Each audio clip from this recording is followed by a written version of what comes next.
حبايبي الحلوين عاملين ايه؟ يا رب تكونوا بخير. كل واحد بقى يقول لي الاكل الاصلي بتاع زمان ده مامته كانت بتطبخه ازاي.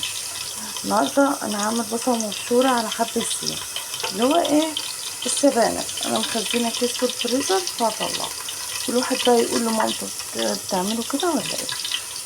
نحط اللحمه كده. شوفوا يا جماعه، ده شويه سكر كده، سكر نقلبهم فيه. بعد كده بقى بنحط المية كده شوية ونسيبها مع نفسها، ولما تستوي ارجع لكم تاني. حبايبي هنا بقى حطيت سبانخ انا كنت مخزناه اهو، ماشي.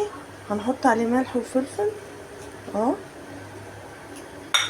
وبعدين ايه دول بقى، مين بقى اللي كانت مامته بتعمل كده؟ حبة رز كده عليه من فوق. مين بقى اللي كانت مامته بتحط حبة رز فوق السبانخ؟ اللي بيعمل كده يبقى يقول. بس هروح بقى اعصر الطماطم واحطها عليه كده. بقى نحط الطماطم اهي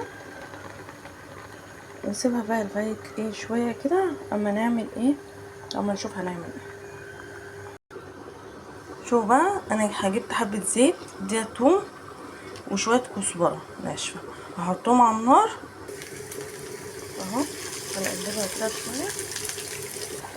السبانخ هنا خلاص اهو، عليه كده بس.